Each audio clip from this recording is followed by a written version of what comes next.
Fala pessoal, tudo bem? De volta aqui com os nossos circuitos equivalentes progressivos dos transformadores, naquela busca de um modelo que seja prático, que seja equivalente no que diz respeito ao modelo magnético proposto e principalmente, que facilite a interpretação dos resultados e das devidas correlações entre as grandezas elétricas e magnéticas e vice-versa. Tá? Então, naquele modelo progressivo, nós começamos com o transformador através dessa lei, ou da concomitância das duas leis, Lenz e Faraday. Lenz para primário, Faraday para o secundário, acoplados em uma relação fixada pela relação de espiras, dando ao caráter elevador ou abaixador, naturalmente, o lado em que você energiza o equipamento. Ok? Isso tranquilo, presumo que sim. Tá? A questão das polaridades subtrativas, da interatividade entre os dois lados. Daqui a pouco vamos começar a jogar uma carga no secundário e ver como é que vai se refletir na bobina primária, solicitando da fonte, no caso CMIG, inserção de mais potência no equipamento. Tá? Mas estamos ainda nessa busca desse circuito mais palpável e, de certa forma, tentando ajustar determinadas arestas. Então, nós temos aqui aquele circuito último encontrado depois da proposta de que o circuito do núcleo, que definitivamente não é um circuito elétrico, também fosse modelado como tal, tá? Um circuito que o represente. Percebemos que o núcleo em funcionamento aquece naturalmente como qualquer dispositivo de uma máquina, o que nos obrigou a representá-lo com a resistência nuclear, RN, ou resistência de núcleo, se você assim preferir, e é claro, é pelo núcleo que o fluxo concatenado, o fluxo mútuo trafega, em função da alta condutividade que o aço silício apresenta. Então, sem dúvida, ali estaria associada a indutância mútua. E como se trata de uma máquina de corrente alternada, a sua reatância magnetizante. Eu faço questão de ficar repetindo essas informações, esses dados, até para que a gente possa, de certa forma, começar a se acostumar com isso, pela importância e principalmente pelo caráter verdadeiro que as interações apresentam, tá? Então o núcleo da máquina foi proposto assim, chamando a atenção que, para a fonte que o alimenta, tomando o primário como malha de entrada, a malha secundária e a malha do núcleo acabam se trabalhando em paralelo em relação ao outro, pela independência operacional de cada um dos enlaces, de cada um dos circuitos, tá certo? E para o próprio modelo do núcleo em si, tendo em vista que a reatância XM está ligada à indutância mútua, está ligada a um componente de acoplamento e de eficiência, ao passo que RE, que está ligado a calor e efeito Joule, elemento dissipativo, não seria adequado, não seria pertinente, não seria correto que a mesma corrente representasse ao mesmo tempo ação de enlace, ação de acoplamento, contribuindo para uma grande eficiência da máquina e também que representasse perda por efeito Joule, ficaria uma informação tanto quanto conflitante. Por isso, então, nada melhor do que propor os dois elementos em paralelo para que a corrente, ao se dividir, aí sim, uma parte dela da nossa corrente estação, seria drenada, associada ao fluxo mútuo, à reatância magnetizante, ao fluxo concatenado, e sem dúvida o IM, essa tal corrente magnetizante, ou corrente de magnetização, representaria o percentual mais significativo da corrente de estação em FI, 80, 85, 90, 96, às vezes até 97% do valor dessa corrente. Por outro lado, uma pequena parcela do IFI seria responsável pela componente Esterese-Foucault, que vai produzir o aquecimento do núcleo, essa sim que responde por efeito pejorativo, efeito depreciativo de rendimento, que estaria ligado ao aquecimento do núcleo propriamente dito. E essa componente Esterese-Foucault representa então uma parcela reduzida do IFI, 5, 10, 15, 25, 20% no máximo da corrente magnetizante, tá? Mas aí vem a pergunta, o que pode ser feito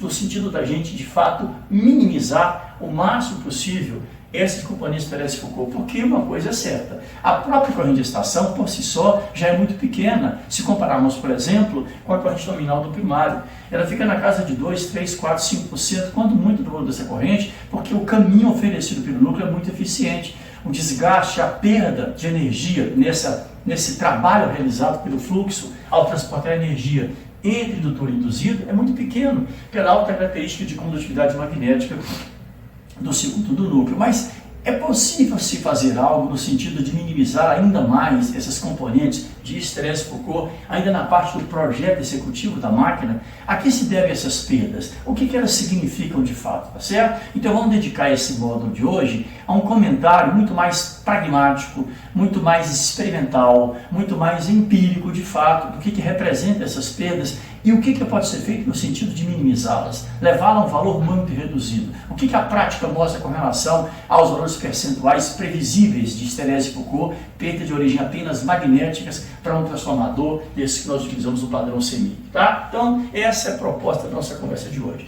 O nosso circuito equivalente está proposto aqui, uma malha de entrada. Não esqueçam de relativizar essa conexão entre primário e secundário, entre lado de alto e lado de baixo, porque é preciso fazer isso. Não esqueça que um voltímetro colocado nos terminais AB, a montante deles, no lado primário, médio é 1, lens, enquanto que se eu fizer essa rotação com o mesmo voltímetro sobre os mesmos terminais AB, a jusante dele, ele passa a medir o valor de A2, e convenhamos, um valor em volts diferente do medido do lado de cá. E como é que eu faço essa transição? Baseado em que eu consigo que nos mesmos pontos eu tenha tensões com valores em volts diferentes.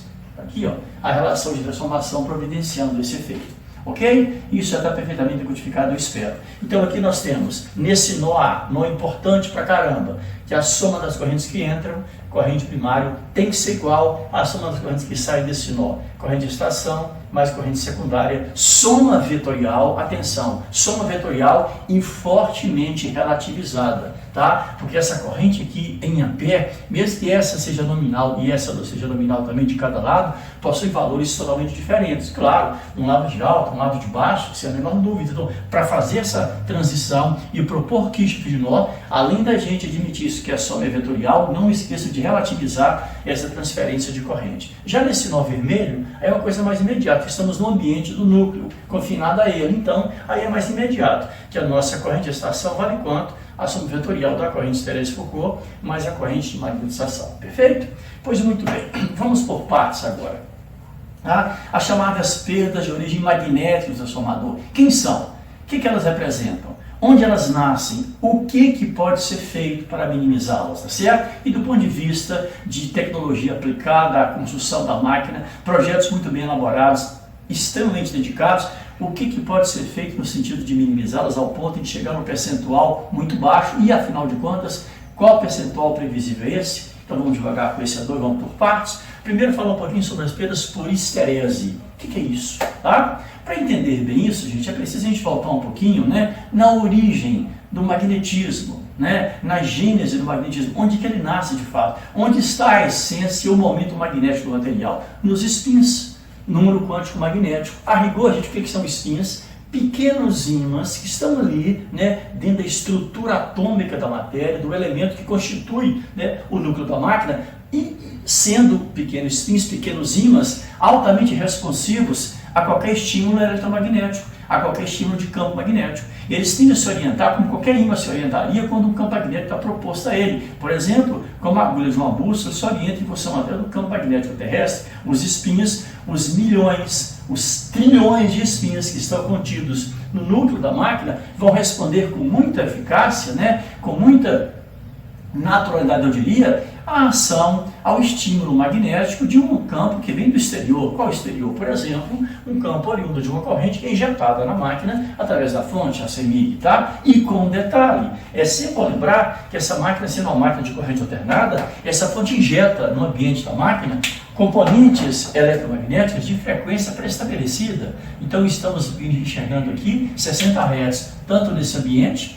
quanto nesse, quanto esse. Então significa o quê? Que são 60 Hz, ou seja, 60 ciclos por segundo. Um campo magnético que cicla a esse nível de frequência, a esse nível de periodicidade, a esse nível de caráter alternativo. Imagine, senhores, os spins, né? Os milhões, os bilhões, os trilhões de spins do núcleo dessa máquina respondendo, todos eles de maneira simultânea ou concomitante, ao estímulo magnético que cicla 60 vezes por segundo. Convenhamos, gente, né? Por menor que seja a massa de cada spin, ínfima que ela seja, 60 Hz, muitos, bilhões, trilhões desses spins ciclando a esse nível de velocidade, não sei se vai dar para ouvir, inclusive, o som oriundo dessa fricção. Isso vai acontecer naturalmente por um processo de fricção, rotação dos spins, acompanhando esses 60 Hz do campo magnético que circula pelo núcleo, a probabilidade matemática dessa fricção e desse atrito é muito grande. Então, é naturalmente aceitável que, em função disso, né, repito, mesmo que cada spin tenha uma massa praticamente imensurável, desprezível, ínfima, pífia, são bilhões deles ciclando na mesma frequência da concessionária. O que pode acontecer naturalmente? Contato, né, atrito, em função disso, dissipação de calor. Então, na essência, por excelência, isso significa perda por histerese. Daí que vem o aquecimento do núcleo. E é interessante que se você passar debaixo de um poste que tem um transformador, você vai ouvir algo mais ou menos assim, ó. Seria o quê? Ora, esses spins ciclando nessa frequência, atritando, se orientando nesse nível de periodicidade, tá? Eles começam a vibrar com tamanha intensidade, a frequência da CMI, que eles poderão entrar e de fato entram em ressonância com a própria estrutura material que envolve o transformador, e daí essa questão do zumbido. Então o que você escuta ao passar debaixo de um poste com o transformador nada mais é do que essa ressonância causada pelo atrito dos spins, das estruturas eletromagnéticas da máquina que ciclam a essa frequência, a essa periodicidade e naturalmente entra em ressonância com a carcaça, com toda a estrutura mecânica que envolve o compacto transformador, tá? E convenhamos, o transformador não foi projetado para ser uma caixa acústica, né? Então é mais uma energia que está sendo drenada para um tipo de potência que não representa a finalidade dele, tá? Então, perda por histerese é isso. Spins girando, atritando, friccionando, aquecendo, produzindo esse zumbido do transformador. E convenhamos, aquecer, emitir som, não é a finalidade de um transformador, perfeito? O que se pode fazer no sentido de minimizar essas perdas por histerese? Acabar com elas não tem a menor condição, né? Mas minimizá-las, o que pode ser feito? Isso é interessante, que esse tipo de ação é feita ainda no projeto executivo da máquina. Começa desde a fundição. Tá? Olha que é um processo interessantíssimo. Você chega na fundição, você vê uma bancada, um exemplo mais simples, tá? Uma bancada, sobre essa bancada um molde, como se fosse um molde de gesso, na verdade é um material refratário, tá? Na parte inferior dessa bancada, como se tivesse uma gaveta, uma prateleira, você viu algumas bobinas excitadas por uma bateria, criando um campo magnético geralmente vertical para cima. Se são baterias, esse campo magnético é uniforme, ele é constante, orientado para cima, ok? Pois muito bem, espécie de um braço mecânico empurra essa bancada para dentro da fundição e quando os trilhos chegam a uma parte interna onde há um pequeno interruptor, um pequeno anteparo, uma pequena chave, o trilho bate nesse interruptor, a bancada para, vem um bico e começa então a distribuir aço em estado líquido desse molde.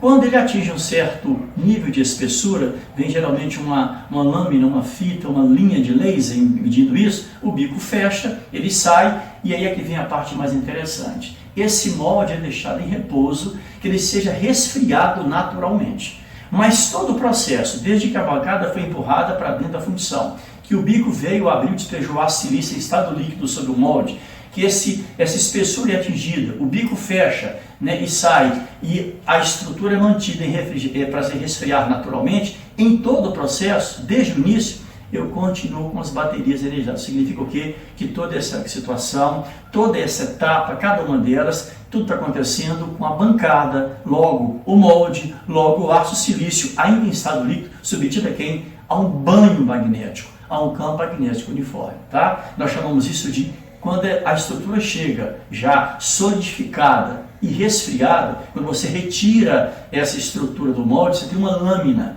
de aço silício dopada a 4%, chamada chapa de grãos orientados. Quem são esses grãos? Nada mais do que os spins que se orientaram, ainda no seu processo de gênese, no seu processo embrionário, eles foram, de certa forma, fecundados, né, submersos diante de um campo magnético. Qual que é a tendência disso então? A tendência é que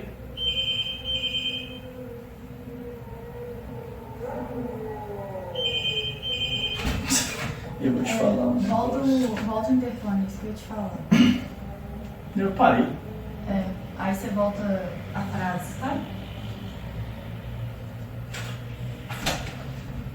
Então, o que nós temos aí? Uma chapa de grão orientado, de aço silício a 4%, uma chapa em função de quem? A orientação dos grãos veio de quê? Veio da inserção, né, de estar submerso a esse campo magnético. Então, os spins reconhecem isso. Tá? E a consequência é o que? Uma chapa dessa forma, forjada desse jeito, confeccionada com essa configuração, elas tendem a responder muito mais facilmente, com muito menos desgaste, com muito menos perda a qualquer estímulo eletromagnético. Tá? Bem diferente de uma chapa chamada de ferro doce, que não foi submetida no seu processo de forja a esse tipo de banho. Essa tem uma certa tendência a responder mais tardiamente, com mais dificuldade a estímulos magnéticos. Então a consequência é que você tem a perda por esterese, essa orientação dos grãos, e quando você constitui uma chapa dessa forma, com o grão orientado, ela responde muito mais facilmente, de maneira muito mais hábil à ação de estímulos eletromagnéticos. Resultado, você reduz de maneira significativa a perda por esterese magnética nas chapas do núcleo, ok? Vamos lá? Pois muito bem. Definido o que seria perda por esterese e o que se faz no sentido de minimizá-las, o que seria perda por Foucault? Então vamos lá. É interessante que nós falamos dessa tensão aqui, a lei de Lenz, toda bobina percorrida ininterruptamente por uma corrente alternada, cria ao longo dos seus extremos, longitudinalmente, uma diferença de potencial que a nossa FEM é 1, que é benéfica, é indispensável, é muito importante que ela aparecendo exatamente aqui no circuito equivalente, e nesse sentido, ela acaba sendo contrária à tensão V1 de alimentação. A consequência é que a malha de entrada elétrica primária fica submetida a uma diferença de potencial V1 menos E1, que é muito pequena, eu chamei de delta V1, que vai representar o quê? A queda dessa impedância, que significa uma queda drástica no valor dessa corrente, mantendo essa corrente num valor que não venha a queimar ou danificar o circuito, tirando a malha de entrada, por exemplo, numa situação de um curto-circuito efetivo e perene. Então, essa FEM1 é altamente benéfica ao transformador. Acontece, senhores, que quando se fala em campo magnético, nós falamos de uma grandeza tridimensional. Ela é invasiva, expansiva, em 3 dimensões, e eu, convenientemente, só comentei do aspecto longitudinal da bobina, né? Da bobina, do corpo dela, surgiu E1, benéfico, maravilha, perfeito, mas convenhamos, eu vou ter campo magnético não só ao longo do comprimento longitudinal da bobina, mas também ao longo de quem? Né? Da sua espessura. Então significa o quê? Que do mesmo jeito que surge uma FEM, assim, ao longo do comprimento da bobina, também surgem FEMs ao longo de quem? Entre um lado e outro dela, no seu aspecto transversal. E como acontece, sempre acontece, tem DDP, qual que é a tendência natural? Correntes elétricas tentando migrar de uma posição para outra para equilibrar esses potenciais. Aí você contradiz assim, mas espera ainda, você não comentou que o núcleo, o toroide magnético, é revestido por uma espécie de uma cartolina resinada, uma cartolina com mica, para isolar eletricamente a bobina, a parte elétrica, o cobre da parte magnética? Perfeito, mas convenhamos, não há um isolamento de 100%, isso não acontece. Tá? Não conseguimos isso. Então significa que mesmo com essa cartolina resinada, é natural que nós tenhamos o quê? Correntes transientes ao longo da espessura do núcleo, transversalmente, migrando de um lado para o outro, que tendem o quê? A fazer o quê? O que é naturalmente previsível, equilibrar os potenciais, no caso o potencial elétrico. Mesmo a cartolina resinada não consegue isolar 100%. Então, pequenas correntes, chamadas correntes de fuga, correntes parasitas, vão transitar transversalmente do núcleo, buscando simplesmente equilibrar os potenciais elétricos. E aí vem uma questão interessante. Tá? O núcleo em sendo maciço, tá? Quando a corrente de Foucault, a corrente transiente, vence o isolante da cartolina, enquanto o toroide, com a bitola é elevada, o que significa uma resistência elétrica em tese baixa. Então é exatamente por isso, senhores, que o núcleo das máquinas não é um toroide maciço. Ele é todo laminado. O que eu falei há pouco sobre perda por esterese? Lâminas delgadas, lâminas finas. Então o que se faz? Você constrói as lâminas, depois você vai empacotando. E detalhe, depois que cada lâmina dessa é resfriada, ela vai para o autoclave e recebe uma dupla camada de verniz. Só depois que vai então compactando uma lâmina ao lado da outra. Então, entre cada lâmina, você tem 4 camadas de verniz e você vai compactando e criando o núcleo. Então, quando a corrente transiente, a corrente Foucault, tenta varrer o núcleo transversalmente, ele não encontra mais um toroide maciço, ele encontra lâminas de aço. E entre cada lâmina, 4 camadas de verniz, 2 para uma e 2 para outra. Resultado, ao invés da corrente tentar vencer o núcleo com essa bitola, vence uma lâmina de bitola pequenininha, linha exatamente definida por aquela leitura a laser que vimos lá ainda no processo de fundição. Ora, como nós sabemos, resistência é inversamente proporcional à seção quadrada da área. Isso aumenta vertiginosamente a resistência do núcleo, não só pela espessura da lâmina, mas também pelas camadas de verniz entre elas. Então, quando você soma o isolamento elétrico da cartolina resinada, a espessura de cada lâmina e as camadas de verniz entre elas compactadas, isso levará essa resistência elétrica para valores extremamente elevados. E como acontece, resistência aumentando vertiginosamente, isso reduz muito a corrente elétrica transiente, a corrente elétrica que tenta furar ou entre um lado e outro da máquina, no núcleo da máquina, buscando equilibrar os potenciais do núcleo. Isso é perda por Foucault e, ao mesmo tempo, apresentamos uma solução para minimizá-las, tá? Ao invés de você utilizar um núcleo maciço, onde a corrente passaria com muito mais facilidade, porque a resistência seria mais baixa, você vai laminá-lo, lâminas delgadas, e cada lâmina empacotada também com com camadas de verniz para aumentar esse nível de isolamento. Isso é corrente por Foucault. Então, quando você soma as duas, né, Pisterese e Foucault, você tem as chamadas perdas magnéticas. Alguém poderia perguntar a você, Marcos, mas você, com a cartolina resinada, as lâminas delgadas e as camadas de verniz, isso não dificultaria o caminho do fluxo, não? Ora, o núcleo não é local de corrente. O que estamos fazendo aqui é criar dificuldade para a corrente elétrica, para a questão da corrente, de cargas elétricas se deslocando, não de campo magnético. O que poderia dificultar a questão do campo, do fluxo, seria se eu tivesse, por exemplo, lâminas de chumbo isolando magneticamente o núcleo, aí sim, o que não é o caso. Então, não há nenhuma interferência de você laminar, de você isolar com verniz, de você forjar, né, as lâminas para o campo magnético, tendo em vista que a influência é só no aspecto elétrico e não no aspecto magnético da máquina. Perfeito? A consequência dessa somatória de efeitos, dessa somatória de procedimentos no valor resultante das perdas magnéticas, Thérèse Foucault, são que elas representam, em média, depois de uma máquina dessa construída, independentemente da sua potência, quanto que as perdas magnéticas de Thérèse Foucault representam numa máquina pronta, definitiva. Algo em torno de 0,3, eu disse 0,3 a 0,8, exagerando 1% da potência nominal do transformador. Isso que representa as perdas de origem magnética, certo? Eu espero que com essa ajuda, com esse módulo, eu tenha, de certa forma, dado a vocês um estímulo para que o nosso trabalho importante sobre as perdas de origem magnética que um transformador apresenta. Ok? Perfeito? Então, aí, as perdas magnéticas no núcleo, histerese e Foucault. Histerese, spin se movimentando, ciclando, atritando, efeito Joule, como se minimiza chapas de grãos orientados. Foucault, correntes transientes, correntes parasitas que cortam o núcleo transversalmente. Como é que se minimiza? Ao invés de núcleo maciço, núcleo laminado, com lâminas delgadas e cada lâmina com dupla camada de verniz e finalmente empacotadas, aumentando vertiginosamente a resistência do núcleo do nosso transformador. Perfeito? Até o nosso próximo encontro. Um abraço, saúde e paz.